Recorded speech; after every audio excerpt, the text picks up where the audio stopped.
Deməli, baxın əziz dostlar, deməli zəhəri tulluyur, parklarda, küçələrdə, müxtəlif yaşayış sahələrində əlindəki zəhərləri tulluyurlar yerə ki, itlər gəlib yeyəcək, öləcək. Və bu yaxınlarda nə hadisə baş verdi? Dəhşətli bir hadisə baş verdi. Deməli, 6 yaşında bir uşaq həyətdə oynayarkən özünü pis hiss eləyir və evə gəlir.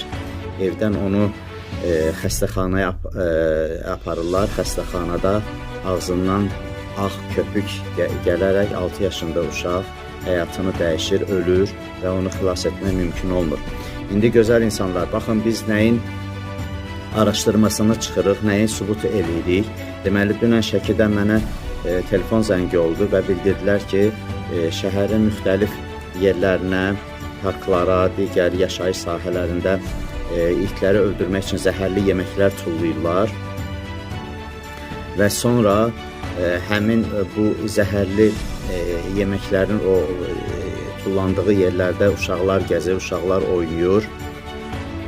Və həmin o 6 yaşında uşağın da ölüm səbəbi artıq belə təxmin olunur ki, həmin uşaq da deməli o qumluqda oynayarkən, o torpaqda oynayarkən o zəhərli o torpaqla təmasda olub, ola bilər əli dəyib və yaxud da ki, indi əlini ağzına vurur filan və uşağın həyatını xilas etmək mümkün olmamışdır və onun valideynləri hələ bugüne qədər uşağın ölüm səbəbini bilmirdilər, çünki heç bir xarici müdaxilə yox idi, ilan dişləməmişdi, əqrəb dişləməmişdi, evdə ailəsi ilə bərabər yemək yemişdi, heç bir zəhərlənmə onun ailəsində baş verməmişdi və nəyə görə bu uşaq həyətdə oynayarkən evə gəlir, halı pisləşir və ağzından ağ köpük, necə ki o zəhərlənmiş itlərdəki olur ki, ağzından ağ köpük gəlir və itlər ölürdü, bu uşaq da beləncə həyatını dəyişmişdi.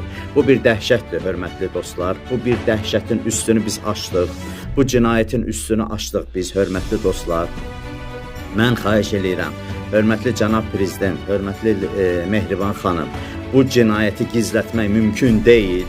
Mən hər kəsdən xahiş edirəm, hər bir kəs, hər bir vicdanlı insan kimin qabağına bu video çıxırsa repost etsin, paylaşsın, görün nə dəhşətli bir hadisə baş verir. Bu icra, bu faşist icra hakimləri, bu quldur icra hakimlərinin etdiyi bu cinayətlər 6 yaşlı bir oğlan uşağının ölümünə səbəb oldu. Gözəl dostlar, mən həmin 6 yaşlı uşağın valideynlərindən xahiş edirəm, mənim